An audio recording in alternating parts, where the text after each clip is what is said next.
सुप्रभात बच्चों। चलो, पार्ट 3 जो तुम लोग को हम पढ़ाए थे इसका आज मौखिक के प्रश्न और बहुविकल्पी का हम कराने जा रहे हैं। सब बच्चे किताब निकालें और इसको लिखें और जहाँ 9 का चिन्ह लगाना है 4 विकल्प में एक पर उसको पूरा करें। देखें, पहला है मौखिक में अमृत्यान हर समय क्या करता रहता था। तो अमृत्यान हर समय किताब लिखते रहता था, यानी लेखक का काम करना, लेखन का काम करना। ख, अमृत्यान के पास उसके किस मित्र का कहाँ से पत्र आया, यानी एक ही प्रश्न में 2 प्रश्न छुपे हुए हैं। किस मित्र का कहाँ से पत्र आया था, तो इसका जवाब होगा किस मित्र में जीतन, और कहाँ से, तो बस्तर से। जीतन का पत्र बस्तर से आया था। आगे बढ़ रहे हैं। ग, मित्र ने अमृत्यान को बस्तर की किस विशेषता के बारे में बताया। तो मित्र ने अमृत्यान को बस्तर की प्राकृतिक सौंदर्य, बाग बगीचे के विषय में, यानी प्राकृतिक सौंदर्य, नदी, झील, पहाड़, पठार के विषय में बताया था। अगला, अमृत्यान की पत्नी और बेटी का नाम क्या था। अमृत्यान की पत्नी का नाम देवयानी और बेटी का नाम कविता था। आगे, अंग, पपीते वाली का प्रतिदिन का क्या नियम बन गया था। तो प्रतिदिन का नियम बन गया था कि वह कविता से आकर मिलती थी, यानी अमृत्यान के घर। चलो आगे, बहुविकल्पी प्रश्न है, 4 विकल्प है, उसमें से एक पर चिन्ह लगाना है, पेंसिल से ना कि कलम से। पपीते वाली अपने पपीते कैसे बताती थी। पक्के, पीले, मीठे, लाल। तो इसका होगा स, मीठे।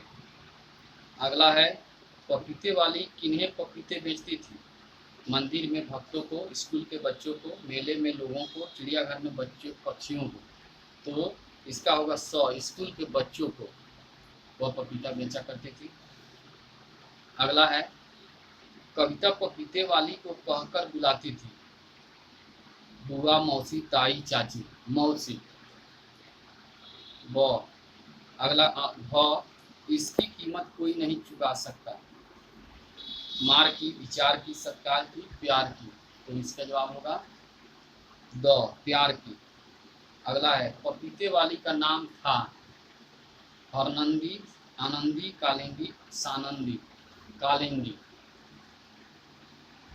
आगे दिया है 4 में उचित विकल्प चुनकर रिक्त स्थान को भरिए, यानी 5 विकल्प है और 5 वाक्य दिया है, जिसमें एक तो उसको डालने के लिए, भरने के लिए खाली जगह छोड़ दिया। तो जिसके लिए जो सही है उसको उठाकर उसमें डालना है। पहला, यात्राओं में अमृत्यान को तरह तरह के अच्छे बुरे डैश हुए। तो अनुभव, देश विदेश का भ्रमण करते हुए रहते थे वह अमृत्यान, तो तरह तरह की अनुभूति होती थी। अनुभव, वातावरण, बात विचार, रहन सहन, खान पान, सब कुछ, वेशभूषा, सब कुछ का। अगला ख, बस्तर की सुंदरता देख देख अमृत्यान डैश था, मुग्ध, मुग्ध माने मोहित था। अगला ग, दिन भर हल्की डैश होती रही, यानी बूंदाबांदी। जिस दिन कालिंदी नहीं लेकर आई थी उस दिन का वह घटना है, यह वाक्या है। अगला, डैश की कीमत दुनिया में कोई नहीं चुका सकता। तो यहाँ प्यार दुलार होगा। अगला है, अमृत्यान का लौटने का डैश बन गया। तो एक बचा हुआ है कार्यक्रम, कार्यक्रम। चलो अब आगे बढ़ रहे हैं। लघु उत्तरीय और दीर्घ उत्तरीय है, अपने से इसका अभ्यास करना है। आगे बढ़ें।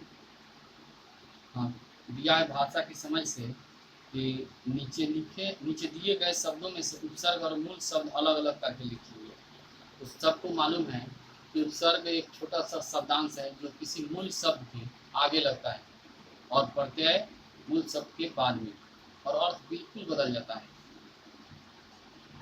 हार जैसे एक मूल शब्द है, क्रिया के मूल रूप को धातु कहते हैं हार। हार का 2 अर्थ होता है, एक हारना पराजय और दूसरा माला, और उसी में प्र लगा देते हैं शब्दांश छोटा सा यानी उपसर्ग, तो प्रहार यानी चोट करना, मारना हो जाता है। चलो देखें, विदेश, इसमें वि उपसर्ग है, देश मूल शब्द है। दूसरा है कुपुत्र, कु उपसर्ग है, पुत्र मूल शब्द है। सुपात्र, सु उपसर्ग है, पात्र मूल शब्द है। उत्कर्ष, इसमें हो उत जोड़ कर्ष, कर्ष मूल शब्द है, उत उपसर्ग है। अशांति, शांति मूल शब्द है, अ उपसर्ग है।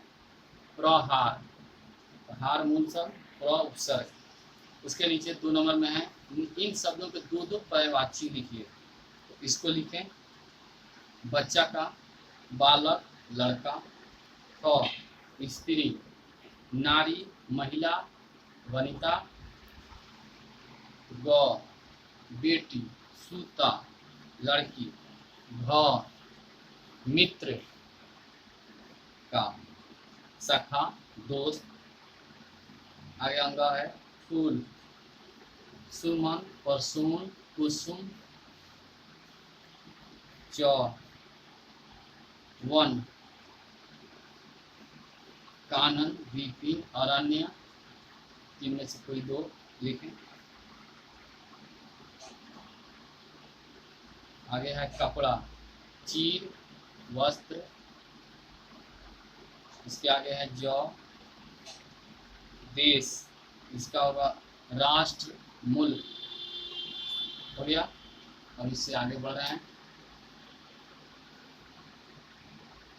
तत्सम और तद्भव की बात है। तत्सम शब्द सबको मालूम है कि मूल रूप से संस्कृत के शब्द होते हैं, और तद्भव शब्द वह संस्कृत के बदले हुए रूप, बिगड़े हुए रूप, अभ्रंश रूप का है, वह तद्भव होता है। लेकिन आजकल तत्सम पर तद्भव हावी हो गया है, भारी पड़ने लगा है। लोग तत्सम को दरकिनार कर दिए हैं और बोलचाल की भाषा में तद्भव का ही ज़्यादा प्रयोग करते हैं। जैसे एक उदाहरण दे रहे हैं, क्षीर तत्सम शब्द है, तो बहुत लोग नहीं जानते हैं क्षीर माने क्या होता है। दूध भी होता है, खीर भी होता है। दूसरा कहेंगे क्षेत्र, क्षेत्र अंग्रेजी में एरिया होता है, हिंदी में क्षेत्र। तो क्षेत्र का तद्भव होता है खेत। दुग्ध तत्सम, दूध होता है। इस तरह से तो देखें, इन दिए गए शब्दों के तत्सम रूप लिखिए। तत्सम यानी संस्कृत के लिए। आंसू है तो इसका होगा अश्रु, हाथ है तो इसका होगा हस्त। तीसरा है गांव तो ग्राम। चौथा है पत्ता, इसका हो जाएगा पर्ण। 5वां है छाता तो छतरी। अगला है माता, मातृ। उसके नीचे 3, 6, 9, 12, 15, 18 सब दिया है, और सबको मालूम है जातिवाचक संज्ञा, व्यक्तिवाचक संज्ञा और भाववाचक संज्ञा। मूल रूप से 3 होते हैं, उसमें 2 और हो जाते हैं, द्रव्यवाचक और समूहवाचक। तो 3 ही दिया है। 3 में कौन कौन किसके श्रेणी में आता है वह लिखना है उठाकर उसमें से।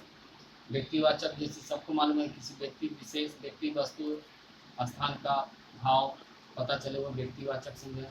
जातिवाचक संज्ञा यानी संपूर्ण जाति का बोध हो, और भाव जैसे मनुष्य का मनुष्यता, आदमी का आदमीयता, मानव का मानवता होता है। तो अपने से उसमें से पूरा करना चाहिए। आगे बढ़ रहे हैं। 5 में दिए गए वाक्यों में की या की का प्रयोग करके रिक्त स्थानों की पूर्ति करें। एक हर्षी की है, एक दीर्घी की, तो कहाँ कैसे हम प्रयोग करते हैं। वाक्य में कुछ आगे बाकी है तो हर्षी की का प्रयोग करते हैं, और यानी और एक है दीर्घी की। जैसे अमृत्या ने विदेशों की भी खूब सैर की, यह दीर्घी की होगा। दूसरा, पपीते वाली की हर्षी, आवाज में ऐसी मिठास थी। पपीते वाली की आवाज में, दीर्घी की, आवाज में ऐसी मिठास थी हर्षी की। कविता कालिंदी से इस कदर घुल मिल गई कि कालिंदी चली तो वह भी उसके साथ चली, दीर्घी की। आगे, कई दिनों से कविता कालिंदी का गांव देखने की जिद कर रही, दीर्घी की। कालिंदी ने कहा कि हर्षी की बाबूजी पैसे देने ही हैं तो केवल पपीते क्यों। चलो आगे दिया हुआ है, कुछ मिलते जुलते युग्म शब्द लिखिए। एक उदाहरण भी दिया है, बोल चाल में लोग कहते हैं बच्चा सब किताब बताओ तो संभाल लो, पानी होनी पिलाओ, चाय हुए पीने का मन है, कपड़ा उपड़ा साफ कर लो। तो एक तो उसमें सही शब्द है, चाय तो सही है, लेकिन चाय वाय यही युग हो गया अभ्रंश रूप। कपड़ा वपड़ा किताब उताब उसी तरह का दिया हुआ है, जोड़ा लगाना है। जैसे एक उदाहरण दिया है भाग दौड़, उसी तरह से किसी जैसे उलट का बनेगा पलट, ख का भूख प्यास, तीसरा जीव जंतु, चौथा घ पालन पोषण, पांचवा चमक दमक, छठा घास फूस। तो यह पूरा हो गया। आगे है 7 नंबर में, पपीते वाली ने उसे पपीता दिया। नीचे दिए गए वाक्यों को बहुवचन रूप में लिखिए, यानी एक वचन को बहुवचन में कर देना है। पपीते वाली ने उसे पपीते दिए। अमृत्यान ने कहानियां लिखी, कहानी का कहानियां। कालिंदी टोकरी उठाकर चली गई, कालिंदी टोकरियां उठाकर चली गई। बच्चे खेल कूद में मस्त हो गए, मस्त हो गया है तो हो गए। तितली बगीचे में उड़ रही है, तितलियां बगीचे में उड़ रही हैं। उसने अपनी किताब बस्ते में डाली, उसने अपनी किताबें बस्ते में डाली, किताब का किताबें। आगे 8 नंबर में नीचे दिए गए शब्दों के 2-2 अर्थ लिखिए। 2-2 अर्थ, जैसे एक पर्यायवाची होता है जिसे हम समानार्थी भी कहते हैं, और 2-2 अर्थ एक अर्थी शब्द होते हैं और एक अनेकार्थी। एकार्थी शब्द होते हैं, जैसे हम पंखा कर रहे हैं तो पंखा का पंखे होता है, लेकिन अनेकार्थी का मतलब है एक ही शब्द के एक से अधिक अर्थ निकले। जैसे देखें, एक कर है यहाँ और दूसरा एक फल है, अलग अलग। कर मैंने हाथ में होता है और दूसरा टैक्स, दोनों अलग अलग है। बिल्कुल नदी के 2 तीर है, कोई मेल नहीं है। हल एक समाधान, और दूसरा होता है खेत जोतने का यंत्र।